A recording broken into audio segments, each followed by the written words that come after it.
Have you ever done something you swore you'd never do? Not because you wanted to, but because the empty space inside you got so loud it started sounding like a plan. Have you ever told yourself, just for one night, that rules don't apply to you anymore because the worst thing already happened, so what's left to lose?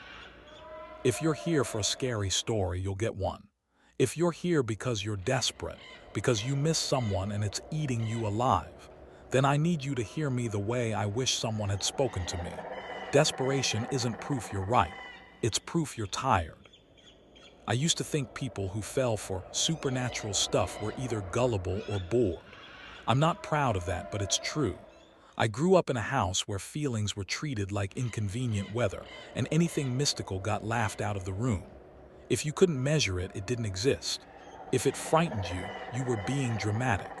I carried that into adulthood like armor, and for a while it worked. Then my life narrowed down to one missing person, and a calendar full of days that didn't matter anymore. My name is Ethan Mercer. I'm 34 now. When I was 24, I married a woman named Leela after knowing her less than a year. That's the first mistake I'm willing to admit out loud because it's the kind of mistake people nod at and understand. You hear rushed marriage and you can already see the outline.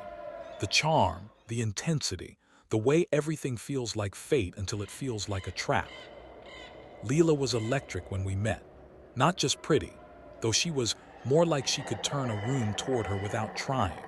She remembered tiny details like my coffee order and the weird scar on my knuckle from a childhood bike crash. She made me feel seen in a way I didn't realize I'd been starving for. When she laughed, I'd feel it in my ribs like my body was agreeing with her. And if you've ever been lonely the functional way, going to work, paying bills, making small talk, coming home to silence, you know how dangerous it is to meet someone who makes the silence feel impossible. The pregnancy happened fast. I won't pretend it was some romantic movie moment. It was panic and excitement braided together. I wanted to be a father more than I'd ever wanted anything. I said that to her once early on, and her eyes did this quick flicker, like she just found a key that fit a lock. I didn't recognize the flicker as calculation. I called it destiny. Our son, Noah, was born the next spring. I remember the way his fist curled around my finger like he was making a promise. I remember thinking, with absolute certainty, that nothing truly bad could happen as long as I kept showing up. I thought love was a shield if you held it hard enough. The first year was the usual chaos, sleepless nights, arguments about laundry and money and who was more tired. But then the arguments got sharper. Leela would go from calm to cruel like a switch flipping. Not screaming necessarily. Sometimes it was worse than screaming. Sometimes it was quiet contempt. She'd say something in that soft voice that made you doubt your own memory. You never said that. You're imagining things. You're always so dramatic. I'd catch her watching me when she thought I wasn't looking, like she was studying which version of me reacted best to which version of her. I started walking on invisible glass without knowing where it was. And Noah, my sweet, bright-eyed kid, noticed everything. Kids do. They don't always understand, but they feel the atmosphere. He'd cling to me when Leela walked into the room, then look guilty for it, like he'd broken a rule he couldn't name. By the time Noah turned 7, my marriage felt like a house where someone had turned the oxygen down. I wasn't happy. Leela wasn't happy. The only person who still smiled freely was Noah, and even that started to fade at the edges. I decided to leave after a night that wasn't dramatic enough to make a good story. There wasn't a thrown plate or a slammed door.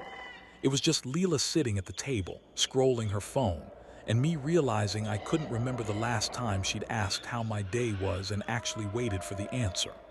I stood there with a dish towel in my hands, watching her thumb move, and something in me went quiet. Not rage, clarity. So I told her. I told her I was done. I told her I wanted a custody arrangement. I told her we could do it calmly, respectfully, like adults who still shared the most important person in the world. I wish I could go back and tape my mouth shut. Because if you've never dealt with someone who treats love like ownership, let me explain what I learned too late. They don't hear I'm leaving as this relationship is ending. They hear it as you're taking what belongs to me.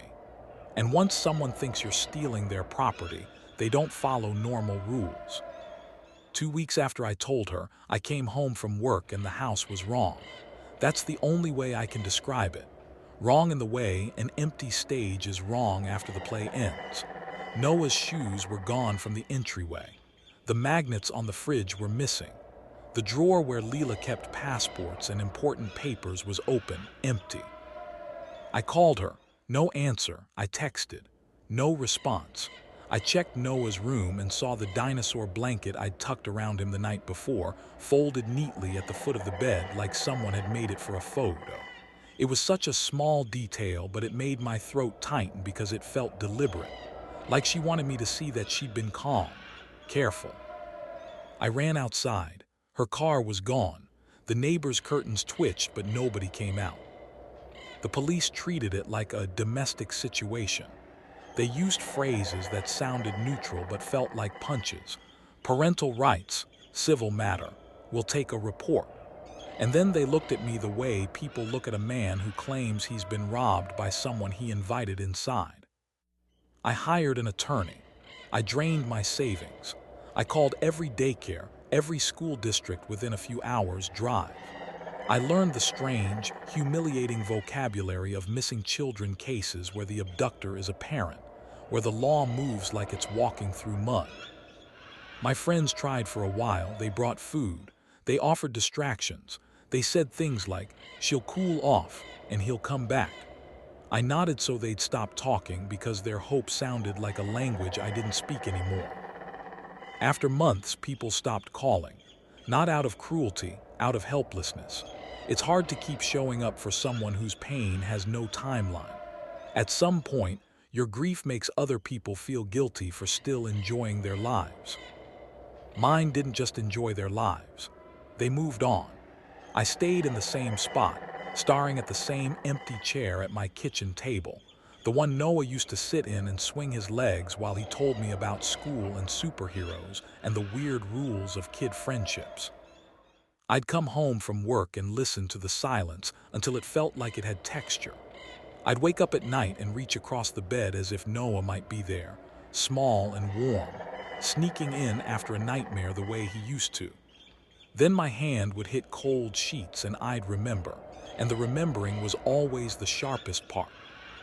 I'm going to tell you something that makes me look bad because it's part of the truth. There were days I hated Leela so much I could barely breathe. Not the clean, righteous hatred you see in movies. Something uglier, something that made me ashamed of myself. I'd picture her laughing somewhere, telling Noah stories about how his dad didn't want him, and my mind would spin into places I didn't recognize. I never acted on any of it, but I'm not going to pretend my thoughts were pure. Grief doesn't make you noble. Sometimes it makes you feral. That's when I found the group. It wasn't on a big social platform. It wasn't searchable unless you knew exactly what words to use. I found it the way you find weird corners of the internet. At 3 in the morning, when your eyes hurt from scrolling, when your brain is half convinced sleep is a myth, and you're clicking on anything that looks like it might understand you. The site was simple, plain text, no ads, no glossy community guidelines banner.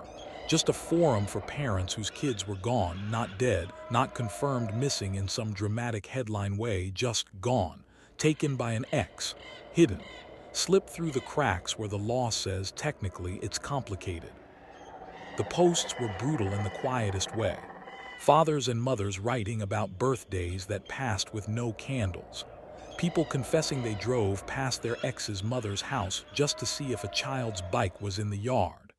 Someone posting a blurry photo from a supermarket, asking strangers, "Is this him? Am I losing my mind?" I made an account. I wrote a post that was too long and too desperate and probably made me sound unstable. And instead of being judged, I got replies that sounded like hands on my shoulder. One person, username Harbor Light, messaged me privately. He wasn't dramatic, He didn't preach. He just said, "I know the feeling of waking up and forgetting for half a second and then remembering like a car crash. I'm sorry you're here." We started talking in the site's chat feature. He told me his real name was Callum. He'd lost his daughter when she was 5. She was 12 now. His ex had moved constantly, leaving a trail of dead ends and fake addresses. He'd hired investigators, drained savings, burned bridges, done everything. Over time, he said, you either learn to live with the pain or you let it eat the rest of you. I hated that he was right. Callum and I talked almost every night. It felt pathetic sometimes, two grown men typing into the dark like teenagers, but it helped. It helped to say the ugly thoughts out loud and have someone respond with, "Yeah, same." It helped to feel less like a freak. Callum had this calmness that made me trust him, like he'd been through the fire and come out the other side scorched but standing. When he said things like, "Don't blame yourself for wanting to hope," I believed him. Then one night, he disappeared. No message, no goodbye, just stopped logging in. At first, I thought he'd gotten busy. Then I thought maybe he'd met someone, found a new life, decided to leave the forum behind like a smoker throwing away cigarettes. A weird part of me felt happy for him, which tells you how starved I'd become for good endings. Even someone else getting out felt like proof that escape was possible. 3 weeks passed. I still checked the forum every night like a habit I couldn't break. And then, at almost exactly midnight, a new post appeared at the top of the page. The author was Harbor Light. The title was short. "I found her." My whole body went cold.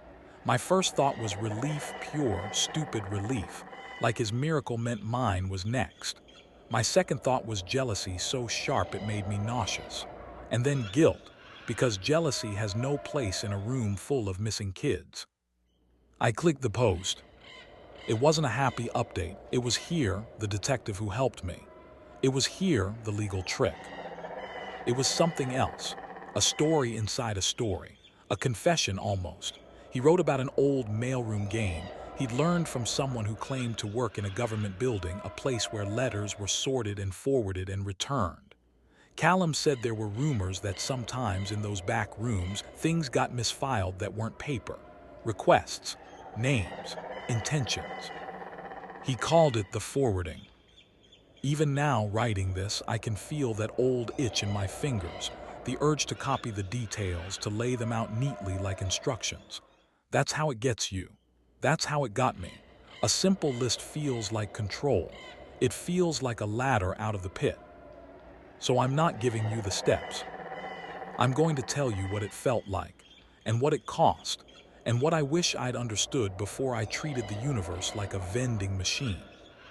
Callum's post ended with one line that made my heart thud against my ribs like it was trying to escape. "If you do it, be honest. They don't like liars." I stared at the screen for a long time. Then I refreshed the page, half expecting it to vanish like a dream when you blink too hard. It didn't vanish immediately, but when I checked again the next morning, the post was gone. The account was gone. The forum had a new pinned rule at the top: no posts about harm, threats, or dangerous practices. People in the comments were whispering in text like you can whisper online. "Did anyone save it? Is this real? He's going to get someone killed." I didn't comment, I didn't ask, because I'd already done what desperate people do. I'd taken screenshots. I printed the pages like I was afraid the words would evaporate. I slid them into a folder and hid them in a drawer under old utility bills, like the instructions were contraband. I told myself I was being rational. I told myself I was just keeping a record of something bizarre. I told myself I didn't believe in it. But I read it every night. At first it was curiosity. Then it was obsession. The way the language was written made it feel older than the internet, like someone had dragged an old superstition into a modern shape. It wasn't full of dramatic demon talk. It was written like a bureaucratic procedure, like asking the universe to forward your mail. That was the clever part. It made the supernatural sound administrative. Weeks passed. I didn't act. I kept telling myself the obvious truth. A missing child isn't found through weird letters. A missing child is found through patience and courts and evidence and luck. But patience felt like watching a fire burn down a house, while someone told you to wait for the firefighters to finish their coffee. Then one night, I opened my phone's photo gallery and found a picture from Noah's last birthday at home. He'd insisted on wearing a paper crown even though it was crooked and kept sliding over his eyebrows. He was holding a cheap plastic spaceship I'd bought him, grinning like it was the greatest treasure on Earth. Leela was in the background, half out of frame, watching him with this tight expression I didn't notice back then. Noah's face in that photo was so alive it hurt. He looked like a kid who assumed the world was safe. I sat on the edge of my bed, staring at the screen until my eyes blurred, and a thought formed, simple and poisonous.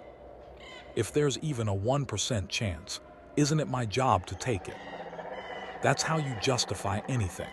You dress it up as duty. You call it love. You pretend risk is noble when it's really just fear wearing a cape. I did it on a Tuesday. Not because Tuesdays are mystical, but because Tuesdays were quiet. No friends calling, no court dates, no new leads, just another day of nothing. The forwarding involved writing a request on plain paper, nothing dramatic, and leaving it somewhere it could be picked up without you watching. It emphasized not putting your own address, not begging, not performing. It also insisted on a personal token, something tied to the person you were seeking. Not blood, not pain, something simpler, something with a trace of them. I used a crayon.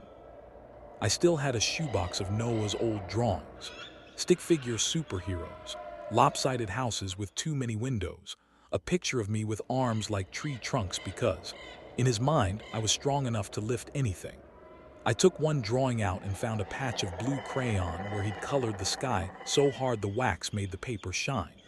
I scraped a tiny bit of that wax off with my fingernail until I had a soft blue smear, and I pressed it onto the corner of my letter. I told myself it was symbolic, that it meant nothing. I walked 3 blocks away to a public mailbox near a closed bakery.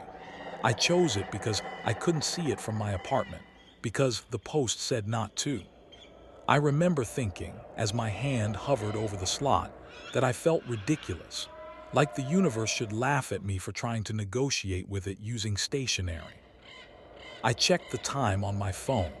I won't tell you the exact number because you don't need it and you shouldn't want it. What matters is that I looked at the minutes the way you look at a date carved into a gravestone, like it was becoming permanent.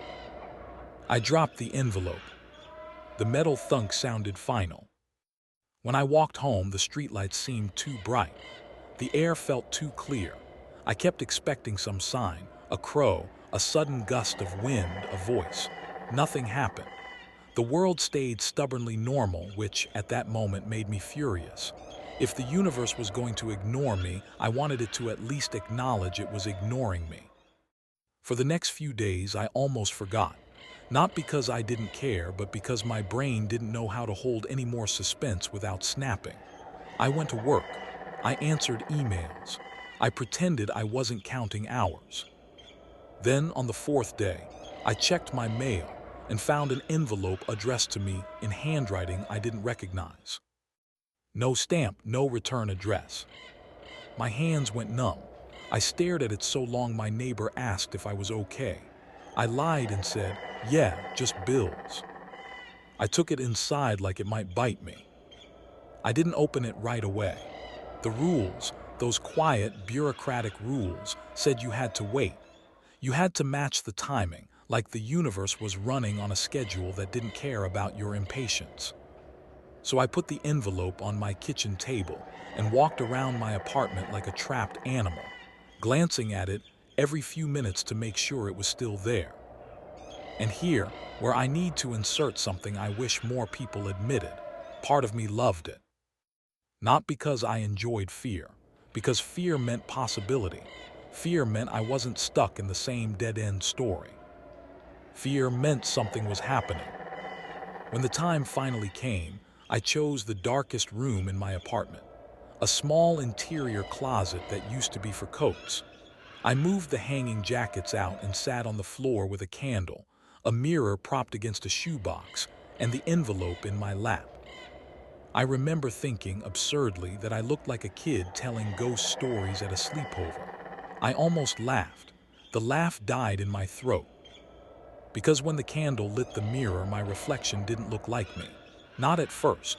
The light made my face sharp and unfamiliar, like I was seeing myself after a long illness. My eyes looked too big. My skin looked gray. I opened the envelope. Inside was a small card, the kind you might find in an old office supply drawer. On it, in neat handwriting, were 5 words. "Your request has been received." That was it. No good luck, no threats, no dramatic warning. Just an acknowledgement. My stomach dropped anyway. The next part of the forwarding involved burning the card and repeating the name you were searching for while staring into your own reflection, not looking away, not blinking if you could help it, letting the flame do what flames do, consume and change. I did it. I held the card over the candle until the edges curled. The paper blackened. A faint smell of melted wax and scorched ink filled the closet. I said Noah's name aloud, again and again, like it was a rope I could pull myself toward him with. At first, nothing happened. My reflection stayed mine. Then the air changed. It's hard to explain without sounding like I'm trying too hard. But if you've ever been in a room when the temperature shifts suddenly, when you feel it on your skin before you register it logically, that's what it was like. A thin coldness sliding in through nowhere. The candle flame leaned sideways as if someone had breathed on it, even though I was holding my breath. And my reflection warped. Not like a funhouse mirror, not dramatically, more like the edges of my face softened, as if the mirror couldn't decide how to render me. The shadows under my eyes deepened into bruised hollows. My mouth looked a fraction too wide. My jaw seemed longer in a way that made my teeth look wrong, like they belonged to someone who smiled for reasons that weren't kind. I tried to blink and couldn't. My eyes watered. My heartbeat thundered in my ears. Then I heard a voice. Not from the room, not from the mirror. More like it arrived inside my head the way a thought does, except it didn't feel like mine. It asked calmly, "Who are you forwarding to?" I whispered, "My son." Names matter. Noah Mercer. A pause. In that pause, I felt something like attention, like the way you feel watched, except it wasn't eyes on your back. It was something focusing on the exact center of you, like it was reading the parts you keep hidden. It asked why. Because that's the question that reduces you. That's the question that strips away speeches and turns you into your raw truth. Because he's mine, I said, and then immediately hated how it sounded, possessive and ugly. The air got colder. So I corrected myself quickly because I suddenly understood that this thing, whatever it was, didn't care about my intentions the way humans care. It cared about my honesty. Because I'm his dad, I said. Because I love him. Because he shouldn't grow up thinking I abandoned him. Because I want him safe. Another pause. Then, what will you trade? My throat went dry.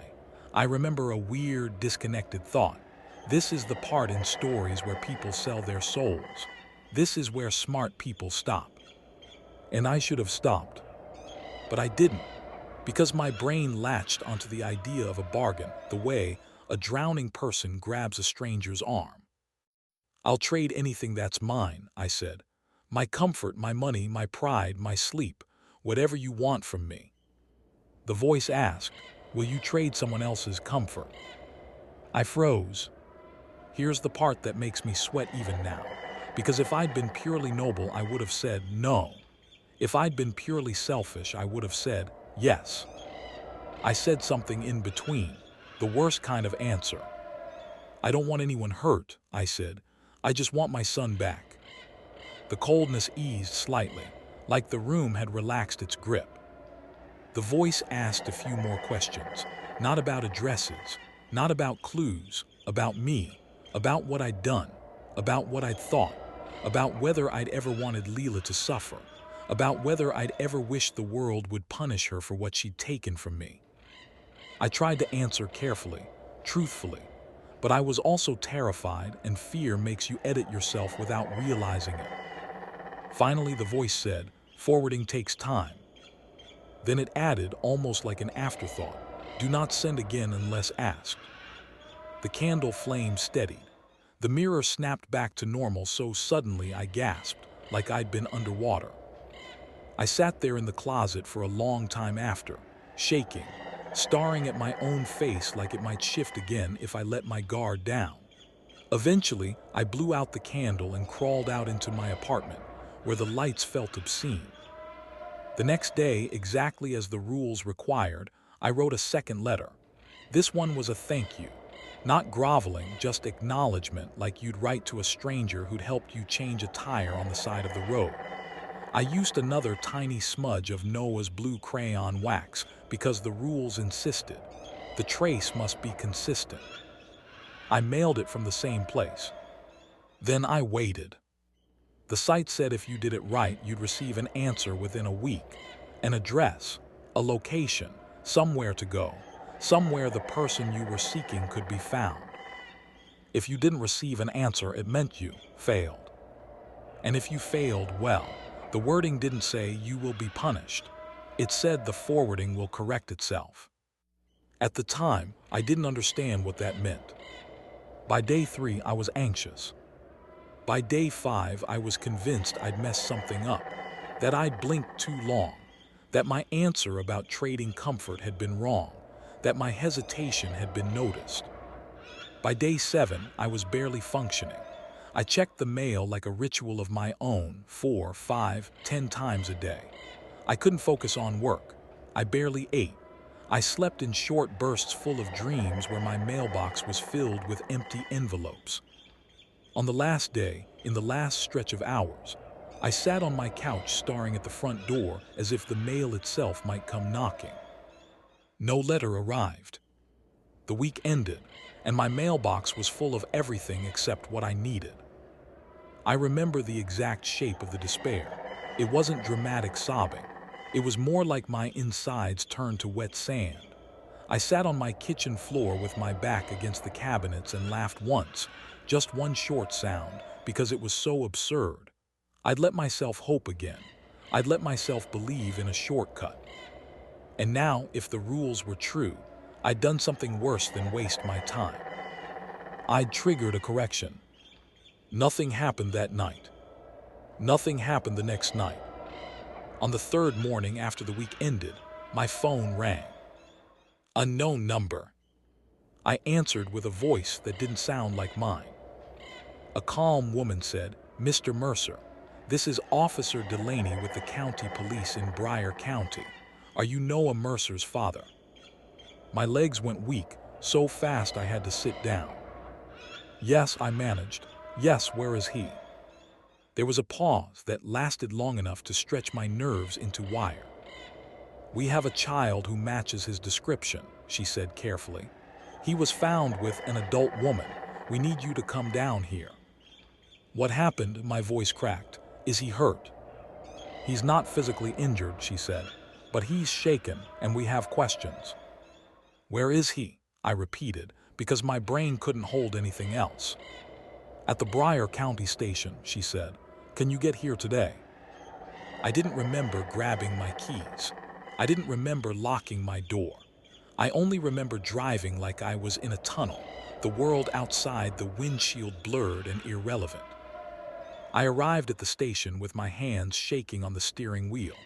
I walked in and gave my name. A uniformed officer led me into a small room that smelled like old coffee and disinfectant. Officer Delaney came in with a folder. She looked like someone who'd learned to keep her face neutral for a living, but her eyes softened when she saw me. "You look exhausted," she said. "I've been missing my son for 10 months, I replied, too blunt, because politeness felt like a luxury I couldn't afford. "Please, where is he?" "He's here," she said. "We're bringing him in soon. Before we do, we need to tell you what we know." My heart hammered. They'd found Noah in an apartment building 2 counties away from where we used to live. A neighbor had called for a welfare check because she'd heard a child crying for hours, and then silence. When officers arrived, the door was unlocked. Noah was inside. Leela was inside too. Officer Delaney used careful words, words that meant she'd practiced them. "She was unresponsive," Delaney said. "There were no obvious injuries. The medical examiner will determine more, but..." She hesitated. "The scene was unusual." I stared at her. "Unusual how?" She shifted the folder slightly. The apartment was cold, not the heat is off cold, more like the air felt wrong, and there were mirrors covered, every reflective surface. Bathroom mirror, vanity, even a metal toaster turned to face the wall. My throat tightened. Delaney continued. "We found notes, not coherent but repetitive. And the boy, Noah, he was sitting in a corner of the living room with his hands over his ears." I wanted to stand up and rip the folder from her hands. I wanted to scream. Instead, I whispered, "Can I see him now?" Delaney nodded. "Yes, but I need to warn you, he's not responding normally. He hasn't spoken to anyone except to say one thing." My stomach dropped. "What?" Delaney's eyes held mine. "He said, tell him not to look in the glass." My mouth went dry. They brought Noah in 10 minutes later, and I almost didn't recognize him. He'd always been a tall kid, all knees and elbows, like he'd grown faster than his coordination could keep up. Now he looked smaller, not just thinner, smaller, like his body had folded inward to protect itself. His hair was messier than usual. His cheeks were pale. His eyes looked old. That's the only word. Old, like he'd seen something that belonged to a much longer life. He walked in holding a blanket the station must have given him. He didn't look at me. He stared at the floor. "Noah," I said softly, and my voice broke on his name. He flinched. I stepped closer carefully, like approaching a startled animal. "It's me," I said. "Buddy, it's Dad." His eyes lifted slowly, and for a second I saw the boy I remembered, my kid, my bright spark flicker behind the fear. Then his gaze slid past me to the small mirror on the wall behind Officer Delaney, the one used for observation. Noah's face went blank. He whispered, "Don't." Delaney turned to look confused. "Noah." Noah squeezed his eyes shut hard. His hands flew up to cover them. "Don't look," he repeated louder. "Don't look in it." Something cold slid down my spine. Delaney exchanged a look with another officer. "We're going to move him," she said quietly. She guided Noah away from the mirror. As he passed me, he grabbed my sleeve with a grip so tight it hurt. "Dad," he whispered, and the sound of him saying that word should have filled me with joy. It didn't. It filled me with dread. Because of the way he said it, like a warning, like a plea. They let me take him home that day. There were forms, questions, procedures, things that seemed ridiculous compared to the fact that my son was breathing next to me in the passenger seat, staring out the window like he was watching for something only he could see. In the car, I tried to talk. I told him I loved him. I told him he was safe. I told him we were going home. He didn't respond. He didn't cry. He didn't ask about his room. He didn't ask where his toys were. He didn't ask about anything. He just kept his eyes fixed on the world outside, and every time we passed a shop window or a car with a shiny door, his shoulders tensed, like he expected the reflection to move wrong. When we got to my apartment, I had already prepared Noah's room months ago, keeping it the way it used to be, because I couldn't accept a future where he didn't come back. I'd imagined him stepping into the room and bursting into tears of relief, jumping onto his bed, asking for his favorite cereal. Instead, he stood in the doorway and stared at the mirror, on the inside of the closet door. I'd forgotten it was there. Noah's breath hitched. He grabbed my arm so hard his nails dug in. "Cover it," he said, voice shaking. "Cover it now." I didn't ask questions. I pulled a towel from the bathroom and draped it over the mirror. Noah exhaled like he'd been holding his breath for hours. That night I didn't sleep. Not because Noah cried or had nightmares. He didn't do anything that normal. He sat on his bed fully dressed, staring at the towel-covered mirror like it might start breathing. At some point around midnight, he whispered, "It followed." I sat beside him carefully. What followed? He swallowed, his throat bobbed. "The cold." I tried to keep my voice steady. "Noah, listen, you're safe now, whatever happened." He cut me off with a sharp shake of his head, the first strong emotion I'd seen from him. "It doesn't care where," he whispered. "It cares who." My skin prickled. I'm not proud of what I did next. I should have called a therapist immediately. I should have focused on his recovery in the normal ways. And I did do those things later: doctors, counseling, routines, medication when needed. But that first night, sitting beside my son, hearing him talk like he'd aged 10 years in 10 months, my mind went back to the closet and the candle and the voice. I asked quietly, "Did you see something?" Noah's eyes flicked toward me, then away, as if eye contact was dangerous. He nodded once. "What did it look like?" I asked, and even as the question left my mouth, I hated myself for asking. It felt like pressing on a bruise. Noah's voice was barely audible. "Like you," he whispered. My stomach dropped. He continued, "Not you, but like you when the light is wrong." I felt my hands go cold. He described it in fragments, like his brain couldn't hold the whole image at once. He said the apartment had gotten cold, suddenly, the way a freezer feels when you open it. He said Leela had started covering mirrors days before, whispering to herself, writing notes about forwarding and returning and correction. He said she wouldn't let him look at the bathroom mirror. He said she'd taped paper over the TV screen when it was off because it reflected.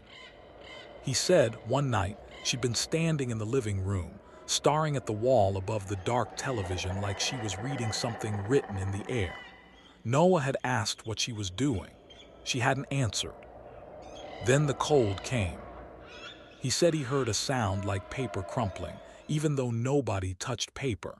He said the corner of the room, where wall met ceiling, looked deeper than it should, like the shadow had a second shadow inside it. And then he said, in a voice so small it broke me, it asked her questions. "What questions?" I whispered. Noah shook his head, trembling. "Not about me, about you." The room spun slightly. I gripped the edge of the bed. Noah swallowed hard. "She said you did it," he whispered. "She said you called it." My throat tightened until it hurt. "And then?" I asked, even though I didn't want the answer. Noah flinched. "Then she got quiet," he said, "like when someone is listening on the phone and you can't hear the other voice." He squeezed his eyes shut. Then she said, "Fine, take me." I held my breath. Noah opened his eyes and looked straight at the towel-covered mirror. "And it did," he whispered. I waited for him to describe something bloody, something cinematic. He didn't. That's what haunts me, the lack of drama, the way fear can be worse when it's clean. He said Leela had simply stopped moving, like the life in her had been unplugged, like she'd been turned off. He said the room had smelled like cold metal and wet paper. He said the temperature dropped so fast his teeth hurt. He said he screamed. He said he tried to shake her. He said she felt heavy in a way that didn't make sense, like gravity had doubled around her. He said he looked up once, just once, and saw a face in the dark television screen, faint as a watermark. A long mouth, hollow eyes that weren't eyes, a smile that wasn't friendly. He said it wasn't looking at Leela. It was looking at him. And then, in the reflection, it turned its head slightly, like it was listening to something behind Noah. Like it was aware of someone else. Me. That's the part where I stopped believing in coincidences. I didn't tell the police about the forwarding. I didn't tell the doctors. What would I say? I tried a paranormal male ritual, and now my son is traumatized by reflections. I could already hear the polite nods, the quiet notes, the way they'd mark me as unstable. So I did what people do when they're terrified and ashamed. I tried to fix it myself. I covered every mirror in my apartment. Towels, sheets, tape, anything. I turned picture frames to face the wall. I stopped making coffee at night because the glass carafe reflected. I replaced shiny utensils with cheap plastic. I learned fast how many surfaces in a normal home can reflect your face. Noah got into therapy. The therapist was kind and patient and didn't dismiss him when he said he was scared of mirrors. She called it trauma response. She called it hypervigilance. She called it a normal brain trying to protect itself after something unbearable. I wanted to believe her. But then things started happening that didn't fit the neat clinical boxes. Noah would be calm all day, almost numb, and then suddenly he'd freeze and stare at a blank wall like he was watching something move across it. He'd whisper, "It's checking," and clamp his hands over his ears. Sometimes he'd wake up screaming at 3 in the morning, not from a nightmare like a typical kid, but from something that sounded like he was being startled awake by a voice. I'd rush in, and he'd be sitting upright, pointing at the covered mirror, yelling, "Don't let it see me." I tried nightlights, I tried music, I tried sitting with him until he fell asleep. Sometimes it helped. Sometimes, the second I left, he'd start shaking again. And here, where my own thoughts come in, the ones you asked for, the ones I used to be too proud to admit. I realized I'd been so focused on getting Noah back that I hadn't truly considered what back meant. I'd fantasized about the reunion like it would erase the missing months, like I could just paste him back into our old life and pretend the gap didn't exist. But Noah wasn't a lost item, he was a person, a kid. 10 months is a lifetime when you're 7. And worse, I dragged my own obsession into his life like a shadow. Even if the supernatural part was only in my head, my desperation wasn't. He could feel it. Kids can always feel what adults are trying to hide. I started to hate myself in a new way. Not just for the marriage, not just for telling Leela I was leaving before I'd protected myself legally, though that still burns, but for believing I could solve a human tragedy by writing letters to the dark. Weeks passed, then months. Noah improved in small ways. He started eating more. He started speaking in short sentences. He laughed once at a dumb cartoon, a real laugh, and I had to turn away so he wouldn't see tears in my eyes and think he'd done something wrong. But the mirror fear didn't leave. It got smarter. It started using reflections I couldn't control. A puddle on the sidewalk, a dark phone screen, the shiny corner of a window at night. Noah would catch it in the edge of his vision and collapse into panic. He'd say it was there, even when I couldn't see anything. One afternoon, after a particularly bad episode, I sat at the kitchen table with my head in my hands and admitted something I'd been avoiding. I needed to know if Callum was real. I went back to the forum. The site was still up but quieter. Many users had left. The rules were stricter. No one mentioned the forwarding openly, but I searched old threads with keywords trying to find hints, trying to find Callum's username. Harbor Light was gone, no trace. I sent messages to people who'd commented on his post before it disappeared. Most didn't reply. One person responded with a single line, "Don't dig. Digging makes it notice you." That made my blood run cold, because it sounded exactly like something a superstitious person would say, or someone who'd learned the hard way. That night, I did something I swore I wouldn't do. I lit a candle in my closet, the same way I had before. I sat facing the mirror I'd brought out from behind my bed, the one I'd been hiding because I didn't trust myself around it. My hands shook, my mouth was dry. I told myself I wasn't performing anything. I told myself I was just looking, seeing if my mind would play tricks on me now that I was primed. I stared at my reflection until my eyes watered. Nothing happened. I exhaled, relief flooding me so hard it made me dizzy. And then a thought landed in my head, quiet and foreign, like a letter slipped under a door. Forwarding is complete. The candle flickered. I swallowed. No, I whispered, and the word felt ridiculous in the dark closet. The thought returned colder. Correction is ongoing. I stood up so fast the mirror wobbled. I blew out the candle with shaking lips and shoved the mirror back under the bed like it was a weapon. I didn't sleep at all that night. The next morning, Noah was sitting at the kitchen table staring into his cereal bowl, which was filled with milk that reflected the ceiling light faintly. His spoon was still. His eyes were fixed. "Buddy," I said carefully, "what's wrong?" He didn't look up. He whispered, "It's waiting for you to look." My stomach twisted. "I'm not going to," I said, trying to keep my voice steady. "I'm not doing anything. We're done with all that." Noah's lips trembled. "It likes rules," he whispered, "and you broke one." My mouth went dry. "What rule?" He finally looked at me, and the look in his eyes made me feel like the child, not him. "You sent again," he said. "It said you sent again." I stared at him. "Noah, I didn't." He cut me off, voice sharp. "You looked," he whispered. "Last night in the glass it saw you." My skin prickled all over. Noah pushed his bowl away.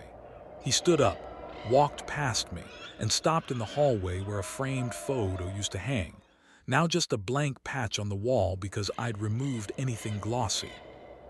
He stared at the blank wall and said, very softly, "It doesn't want me anymore."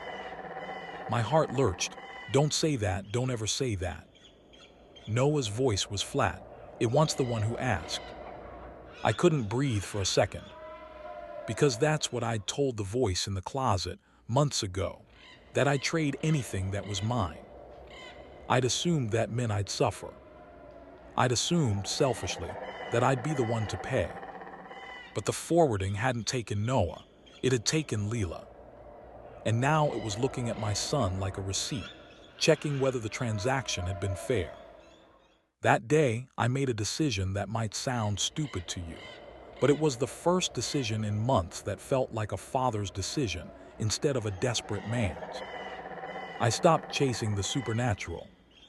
Not because I stopped believing, not because I felt safe, because chasing it had only ever made it worse. Instead, I focused on Noah, on real things, on routines and light and food and the slow rebuilding of trust. We moved.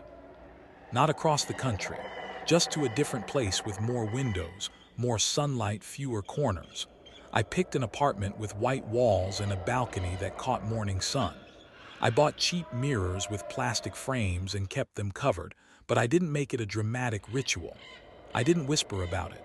I didn't teach Noah that the world was full of hidden rules. I tried to teach him the opposite, that we were safe, that fear could be held without obeying it. Some days it worked. Other days the fear came back like weather. And then the letter arrived. It was a normal Tuesday. I'd started working remotely so I could stay home with Noah more. He was doing online schooling with a tutor who was patient and gentle. He'd even started drawing again, simple shapes mostly, but it was something. I heard the mail slot clack and didn't think anything of it. When I picked up the mail, my throat closed. A plain white envelope, my name, no stamp, no return address. My hands went numb so fast I almost dropped it. Noah was in the living room humming faintly to himself, coloring with crayons. For a moment he looked like himself, like a kid, not a haunted witness. I stared at the envelope and felt something shift inside me. Not hope, anger. A cold, steady anger at the idea that something, whether it was trauma, my own guilt, or something truly beyond explanation, was still reaching into my life like it owned it. I took the letter to the kitchen. I didn't open it. I didn't stare at it for hours. I didn't light a candle. I didn't sit in a closet like a worshiper. I grabbed a metal mixing bowl, set it in the sink, and held the envelope over the stove flame. The paper caught and curled. The corner blackened. Smoke rose in a thin ribbon. Noah appeared in the doorway instantly, like he'd sensed it. "Dad," he whispered, eyes wide, "what are you doing?" I kept my voice calm, even though my heart was pounding, getting rid of it. Noah's eyes flicked toward the burning envelope. "It doesn't like that."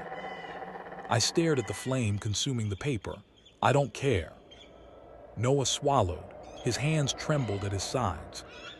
The envelope burned down to a fragile skeleton of ash. I dropped it into the bowl. It collapsed. For a few seconds, nothing happened. Then the ash shifted. Not in a gust of air, not from my breath. It shifted like it was settling into a shape. Letters. A word. I leaned closer despite myself, because my brain refused to accept what my eyes were seeing.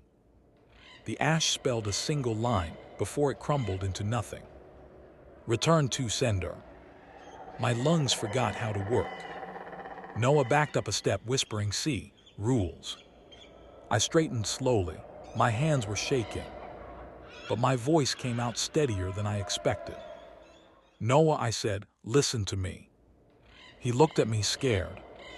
"I don't know what this is," I said honestly.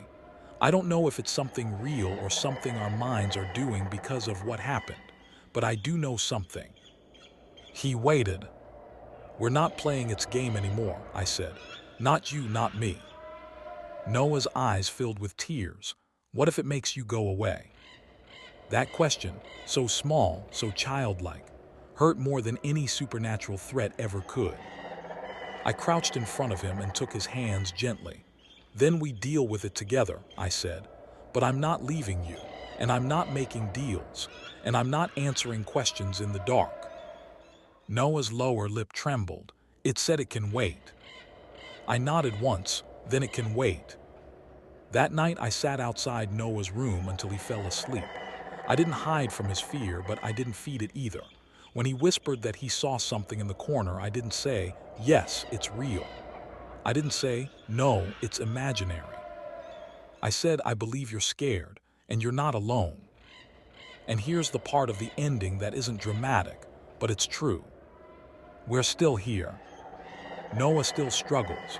He still hates reflective surfaces. He still wakes up sometimes with tears on his face and whispers that the cold is in the hallway. But he's also laughing again sometimes. He's drawing again. He's learning again. And I've stopped trying to win against something I can't define. Because I realized the most important thing too late. The forwarding didn't bring Noah back the way I dreamed it would. It brought him back at a cost. Whether that cost was supernatural or psychological doesn't matter as much as you think. Either way, the cost was real. The thing I saw in the mirror, the thing Noah says he sees, it may be a monster, or it may be the shape trauma takes when it needs a face. I don't know. I'm not going to insult you by pretending certainty. But I will tell you this. Some nights when the apartment is quiet and the world feels thin, I catch my own reflection by accident, on a dark phone screen, on the window when the lights are on inside. And for the briefest moment, my face looks like it's wearing an expression I'm not making. Not a grin, not a snarl. Something patient. Something that suggests the question is still open. And in those moments, I do the only thing that has ever helped. I look away. I go to my son. I turn on a light. And I choose, again and again, to live in the part of the world that doesn't require bargains. So if you're listening to this story for fun, good. Let it stay fun. Let it be a chill down your spine and nothing more. But if you're listening because you're desperate, because you've lost someone and you'd do anything to get them back, take this from a man who tried to turn love into a loophole. Don't write letters to the dark and call it hope. Hope doesn't demand payment.